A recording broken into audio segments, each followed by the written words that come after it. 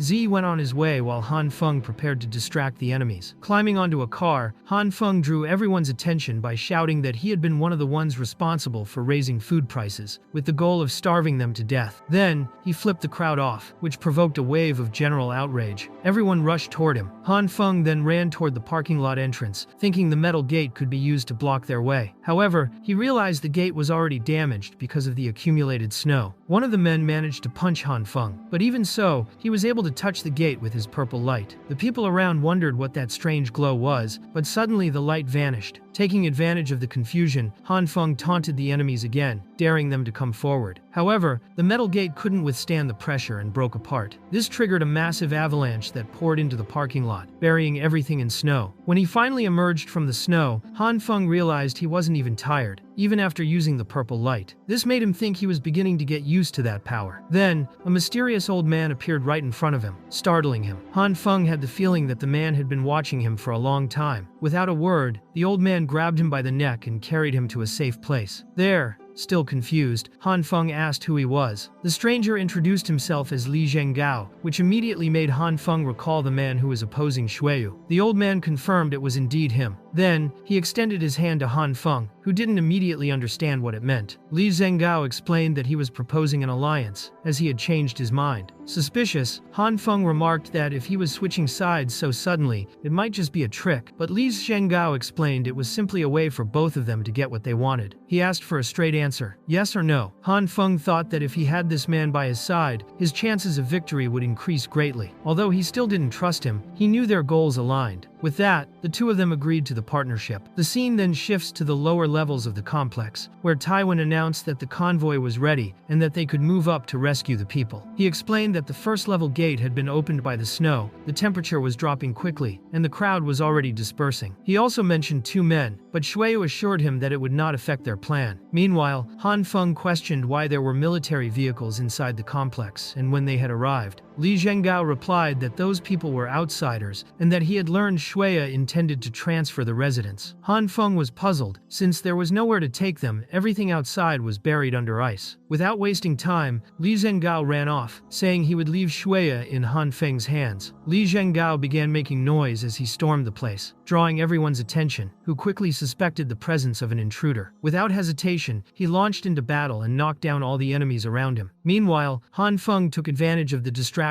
to get close to Shuyu and swiftly pointed a gun at his head. However, Shuyu showed no surprise, as if he had already anticipated this. Confused by his enemy's composure, Hanfong asked how he knew he would show up there. Shuyu explained that before the disaster brought by the cold, he had stockpiled a huge amount of supplies. At first, he thought Hanfong was just one of his contacts, but later realized he was mistaken. He then suggested Hanfong take a closer look at his own weapon. At that moment, Hanfong discovered a hidden bug inside the pistol. Shuyu revealed that if not for that, he would never have returned the weapon in the first place. He said he knew exactly what Hanfong had been doing and had been tracking his movements. Even so, he made it clear that he had no intention of harming him. as he saw him as an intelligent man and hoped he would join the group. According to Shui, as long as they continued sending people for experiments, they would be able to survive. But Hanfong immediately refused, declaring that he would not be anyone's test subject. Faced with this, Shui regretted his decision, and Special Forces soldiers appeared and began firing. Hanfong ran for cover but was pulled to safety by Li Zhenggao, who had returned to help him. Even as he was rescued, Hanfong urgently asked what they were doing and why they hadn't fled yet. Li Zhenggao calmly replied that it was only 3 Special Forces soldiers, and that he himself would distract them so Hanfong could escape. He then charged at the soldiers and easily defeated them, making it clear he was no ordinary person. Meanwhile, Shuyu remarked that it was already too late, since they needed to drive off to collect more people. But Hanfong, determined, used his purple light ability to completely soften the ground and block their passage. One of the soldiers threw a grenade directly at him, hitting him squarely. The blast knocked Hanfong unconscious, and he woke up in a nightmarish world inhabited by goats. There, a grotesque giant goat appeared and grabbed him by the tongue. Hanfeng's body began to slowly melt, exposing his skeleton, and his eyes glowed with an intense green light. When he returned to consciousness, he was enveloped in a red aura, and with a single hand, destroyed a high-powered vehicle that Taiwan and the others were trying to use to escape. Shocked, Taiwan pointed a gun at Hanfeng, demanding to know what was happening. But Hanfeng, still wrapped in his red aura, destroyed both the weapon and Taiwan's clothing, leaving him nearly freezing in the extreme cold. Seeing his brother in danger, Taiwu rushed forward to try to protect him, but Hanfeng easily broke the iron bar he was holding. Ignoring the 2 brothers, Hanfeng walked over to one of the military jeeps. Using his purple ability, he made the vehicle collapse, as if it were a deflating balloon. One of the soldiers tried to shoot him in the face, but the bullet only grazed his skin, and the wound regenerated within seconds. Realizing they were out of ammunition, the soldiers fled in despair. Meanwhile, Li Zhenggao watched everything from a distance, wondering what exactly Xueyu was planning. Hanfeng, on the other hand, was destroying everything and everyone in his path with overwhelming strength. However, he spent so much energy that he eventually fainted. Taking advantage of the moment, Taiwan approached with the intention of killing the now unconscious Hanfeng. But before he could do anything, Li Zhenggao appeared and landed a powerful punch on his face. He then grabbed Hanfeng, and with concern, wondered if he had completely lost control of his powers. At that moment, Shueyu appeared with a weapon in his hands, accompanied by several others. As soon as they arrived at the scene, they realized all the soldiers were dead. Taiwu had frozen to death. Faced with the situation, Shuei concluded that the plan had failed. Besides the losses, they also didn't know where the main camp was located. So, he ordered everyone to return home. Meanwhile, Hanfeng suddenly woke up, frightened, shouting that a grenade was coming. But he quickly realized he was still alive, and began to wonder where exactly he was. Relieved, Li Zhenggao remarked that he had finally returned to normal. But Hanfeng didn't understand what he meant by that. Confused, he asked if they were still on the second basement level. But Li Zhenggao answered ironically, saying that he didn't even know himself well enough, so how could he be sure? Even so, he mentioned that he had some ideas about Shuei's plan, and that they could get more information from the man they had tied up. Li Zhenggao explained that the man claimed to have been sent by a base to negotiate with Shu, and that he wanted to find out exactly what they were negotiating. Pressured, the soldier revealed that they were exchanging residents for weapons and food. Shocked, Hanfeng asked what exactly people were being traded for, and the soldier replied it was to help build a new base. In disbelief, Hanfeng thought that was absurd, but the soldier insisted they were only trying to rebuild civilization and save humanity, claiming there was nothing wrong with their actions. Even so, Li Zhenggao broke the man's finger and asked what would happen if he failed his mission, questioning whether people with special abilities would be sent after them. The soldier, not fully understanding the question, said he didn't know what that meant. Analyzing the man's behavior, Hanfeng began to believe that the base really did have advanced users and that it was probably a dangerous enemy. Still, he scolded Li Zhenggao for his brutality, saying there was no need to kill the soldier at that moment. But Li Zhenggao, impatient, said Hanfeng was being naive to believe in that story about saving people, explaining that the base was no different from any other faction in that collapsing world. To him, they either destroyed that organization or fled to find shelter. Still weighing the situation, Hanfeng decided to return and discuss everything with the others. As he walked away, he thought Li Zhenggao was truly insane and wondered what kind of person he could be. But if what the soldier had said was true, then perhaps finding a base outside was the safest option. He remembered seeing some military jeeps and a large excavator but couldn't recall in which sector they were located. Suddenly, someone appeared behind him to attack, but Hanfong managed to defend himself with his powers. Just as he was about to strike back, he realized it was only the nurse, Ziyi. After the scare, the two began exchanging information about everything that had happened. Ziyi revealed that the bastard Shui was using the neighbors as bargaining chips for supplies. Still trying to make sense of the situation, Ziyi asked if sending people to an organization that could ensure their survival wouldn't actually be a good thing. But Hanfeng explained that it was only the word of a soldier and that, if the base were truly reliable, Shuya and the others would already have gone there. There were too many hidden things in that story, and even if they couldn't completely dismiss the enemy's words, they also couldn't trust them blindly. Ziyi asked what they would do if someone from the base really showed up, but Hanfeng replied that it was something to think about later. Without transportation, they couldn't even leave the place. So, they started searching the military jeeps for useful tools. After some time, Hanfeng found several weapons and told them to call the girl with the black hole as quickly as possible. However, they were puzzled to notice that the two girls were acting strangely. When they approached, they found a huge piece of cloth covering something. Kim, suspicious, said she had heard a sound coming from behind it. Hanfeng asked the girl if she had a strong flashlight, and she said yes. With the place illuminated, Hanfeng and Ziyi pulled the cloth away and revealed a huge underground cavern. Hanfeng, surprised, thought that for someone to secretly dig such a massive tunnel, those people were certainly not ordinary. The soldiers' words probably represented only the surface of what was really going on, and the community they lived in was far from safe. Observing the structure, Hanfeng concluded that it seemed to be part of the community's drainage system. As the girl approached the entrance, Hanfeng held her back, telling her not to go in because it was dangerous. He said they needed to return first. The scene then shifted to the moment when they were preparing to explore the tunnel. After gathering some items, Hanfeng asked them to add more weapons, some food seeds, and a piece of raw pork for him. He stressed that, although they would explore the place, if an emergency arose, they should return immediately. During the preparations, he noticed that the girl had become much more skilled at using her special ability. Now she could access the dimensional space with ease and retrieve exactly what she wanted. Because of this, Hanfeng asked her to wait for him in a hidden room, whose entrance he had reinforced with walls and doors. Even if someone found her, it wouldn't be easy to get inside. Soon after, Hanfeng and Ziyi headed toward the tunnel. The girl, staying behind, murmured to herself that the true eye of the evil king would protect its apostle, though no one really understood what she meant. Meanwhile, Hanfeng reflected on the situation. The threat they faced was not only Shuyu but also something connected to that mysterious tunnel. Since the community was no longer safe, perhaps they could find a new survival point through it. In any case, they needed to investigate. Inside the tunnel, Ziyi remarked that she thought the place would be warmer, but it was just as cold as outside. Hanfeng noticed that everything there was frozen, and was impressed that someone could have built it so quickly. They walked for about an hour, passing through several underground corridors and sections. Ziyi began complaining that they were walking in circles and had already lost her sense of direction. Observing the layout of the pipes around them, Hanfeng said that one of the directions seemed to lead to a residential area, while the other was still unknown. Shortly after, they found a sewage distribution map and realized they were near other communities, with a stadium further ahead. Suddenly, Hanfeng asked Ziyi to turn off the headlamp. Moments later, some vehicles passed nearby. Ziyi commented that they seemed to be heading toward the Hancheng community. Hanfeng noticed they were army trucks and concluded they were probably connected to the 3 soldiers who had shown up earlier. Ziyi suggested that maybe they were there to transport people and build a base. Hanfeng thought it might be a good idea to follow them to try to discover something. However, Ziyi suggested another route. She recalled that there was a door at the back of the tunnel and that, a year earlier, an old woman from the Hanchen community had fallen into the sewers, and it had been Hanfeng who rescued her. Hanfeng asked if she really remembered where the entrance was, and Ziyi assured him she did, saying she had an excellent memory and had been one of the top students in high school. But when they arrived at the location, the door was completely frozen. Still, Ziyi tried other points further ahead but failed in all attempts. Finally, she managed to open one of the sewer covers, which gave access to the underground parking lot of the Hansen community. Inside, they found several dead people, suggesting that a fight had taken place there. There were also people building a wall and soldiers guarding the area. One of the soldiers remarked that it was hell to have to guard that place, as they had been there since before the tunnel was finished. Hanfeng concluded that the residents of the community were probably being controlled by the soldiers. But before they could think of a plan, Ziyi warned that the ground was starting to tremble slightly. Suddenly, one of the soldiers ordered everyone to step back, as the tunnel was about to collapse. At that instant, it gave way, and from the ruins of the broken structure emerged a huge man with green eyes. Seeing the figure, Ziyi wondered whether he was really human or some kind of ghost. Hanfong, however, realized that it was no coincidence for such a massive tunnel to exist without anyone in the community knowing. It was extremely dangerous. If they were discovered, they would undoubtedly be killed. The giant man looked around and asked where his snack was. One of the soldiers replied that the tunnel hadn't even been cleared yet, so there couldn't possibly be any snacks there. Irritated, the man began pounding the ground, demanding food. The dust was so thick that Z ended up sneezing, which gave them away. As soon as they were discovered, the two bolted through the tunnel. The giant started chasing them, and with just one slap on the ground, he completely destroyed the floor beneath their feet. Seeing the chance to use his ability, Hanfong activated the purple light, making the ground around them soft. The giant man then recognized that he was an advanced user. Taking advantage of the situation, Hanfong combined the purple light with the green one, trapping the giant in the deformed ground. But he soon realized the man was starting to break free. Before that could happen, Ziyi appeared with an iron bar and struck the giant. However, this only made him even angrier. He shouted that now, for sure, the two of them would die. Once again, they ran as fast as they could. Moments later, the ceiling collapsed, blocking the path they had just taken, which gave them a bit of relief. But Hanfong knew they had to get out of there as soon as possible. To do that, it was essential to find a landmark and understand their location. Ziyi, confident, said that his sense of direction was excellent and that he had memorized the underground distribution map. After 40 minutes of walking, it became clear that they were completely lost. However, Hanfong felt a draft of wind coming from a specific direction and noticed it was blowing from above. They walked a little further and saw a faint light ahead. Perhaps that was the exit. They climbed a slippery wall, and as they emerged, they realized they were outside. Hanfong recognized a tall building and remarked that it looked like the Ding Feng building, the tallest in the area, located 5 kilometers north of their community. This meant they had come out in the completely opposite direction. Hanfong explained that the Xingfu community was located on the 3rd ring road south of Hanchuan City, and at that moment, they were almost at the 4th ring road to the north. The only way to return was by land, which required crossing the Jingshan district, a high-altitude area. It was unlikely they would be able to return that day. Ziyi, however, tried to reassure his companion. He said that once they reached Jingshan, he could use his connections, since he knew the area well and had experience with snowy roads. But as he said this, he ended up sinking into the deep snow, showing that the situation was more complicated than it seemed. Hanfong then said they needed to slow down and look for shelter. The snowfall was getting heavier and heavier, and it was necessary to find a place to spend the night urgently. They kept walking until Ziyi mentioned that they were only 3 kilometers from Jingshan and could reach it in about an hour. Even so, Hanfeng warned that the snowstorm was getting worse and that they needed to pick up the pace. Along the way, they came across frozen corpses of people who had been overconfident and set out without enough supplies. Caught by a sudden storm, they couldn't find shelter and froze to death. Shaken by the scene, Ziyi suggested they stop and rest for the night. Otherwise, they risked suffering the same fate. Hanfeng agreed. Thus, they continued until they arrived at a small village called Jingshan, one of the few that hadn't yet been completely swallowed by the heavy snow. As they walked through the village of Jingshan, Hanfeng observed the landscape and wondered how the people still inside the community were doing. But before he could think further, they noticed someone approaching. Hanfeng asked if that person was one of the connections Ziyi had mentioned earlier. Ziyi then told him to wait a moment, as he would ask. However, Hanfeng immediately sensed that something was wrong. His suspicion was confirmed. 2 armed men suddenly appeared and held Ziyi at gunpoint, ordering him not to move. One of them declared that this was a robbery. When Hanfeng tried to reach for his weapon, the second man pointed his gun at him